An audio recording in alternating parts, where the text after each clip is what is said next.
Hello and welcome to my channel. Here I review new movies and television shows and release a new review every day from Monday to Friday. Today, I want to talk about Simulant. It's a sci-fi thriller from writer Ryan Christopher Churchill and director April Mullen. For a spoiler-free synopsis, this film features two storylines that intersect. The first story is about a couple that is struggling with intimacy after a car accident, and the second story is about an investigator trying to hunt down a rogue simulant. A simulant is a type of robot with artificial intelligence that looks and acts just like a regular human being. The only difference is that they are made out of metal and can be controlled by vocal commands. The two main storylines follow the perspective of two characters.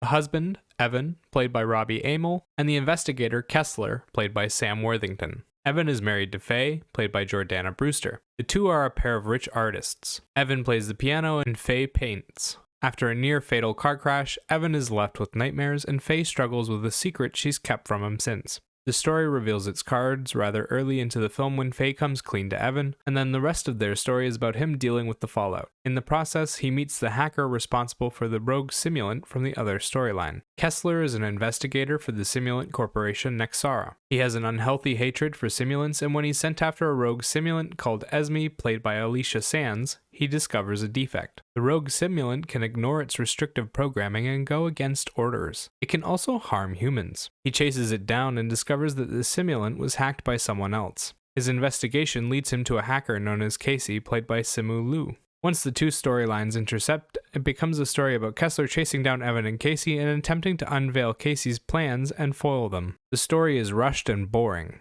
It also doesn't make a lot of sense. They don't do a good job of establishing what simulants are or how they work, and while Casey's plan is straightforward, it is filled with holes. Evan's personality also changes with the wind, and his actions cease to make sense after a certain point. The film shows all of its cards way too early on, and the mystery is left completely deflated because of it. It was obvious how things were going to end, and they didn't even do a good job of getting there. Its characters are basic template archetypes that don't get fleshed out properly. You don't end up caring about anyone but Esme, and she is a side character at best. They aren't exploring a topic, they're hitting on common tropes and hoping that's enough. It leaves you without a reason to care about the story, and the deflated mystery makes everything feel boring. The cast is doing what they can with what they're given, and most of them are decent in their roles. There are a few actors that are a little wooden, and there are also some standouts. Jordana Brewster and Robbie Amell play a struggling couple. Amell's Evan is a confused but emotional man that wants nothing more than to be with Faye, and is hurt by her pulling away. He does a few romantic speeches, and there's a spark of chemistry between them, but the story cuts their time short. Brewster plays the emotions of her role well, but gets almost no screen time or real dialogue.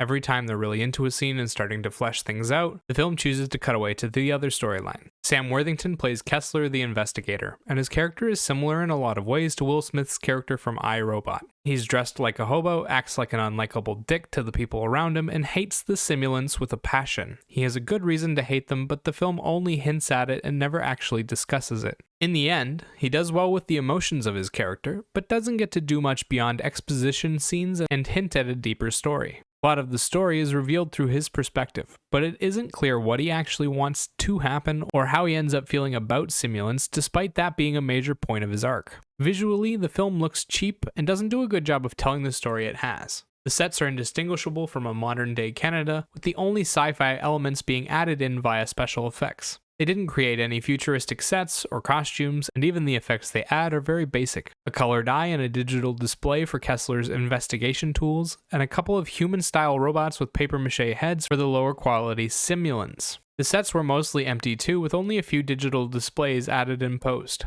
The characters move around at nearly instantaneous speeds, and they often chop the story in a way that makes the scenes feel rushed. At times, it leads to confusing events that aren't displayed well, like the final confrontation between Casey and Kessler. It isn't clear what's going on during their struggle and how events played out the way they did. There also aren't any standout scenes, no thrilling moments, no great sci-fi displays, just a boring drama. Sound-wise, the film tries to use music, but it doesn't follow the scenery well and doesn't make a big impact while doing it. The tracks are generic background instrumentals that come in too loud and often don't match well with the emotions. They're in the right ballpark, but that's about it. Overall, Simulant was a boring mess. The story feels unfinished, the visuals and soundtrack are underdeveloped and miss the mark, and the cast does what they can to prop it up, but just can't make enough of an impact for it to matter. There are much better movies out there that explore the topic of AI becoming sentient, and they offer much more than this film could ever hope to. Try one of those instead. 2.5 out of 10. And remember, these are just my thoughts on the film. Let me know what you think in the comment section down below. Bye-bye!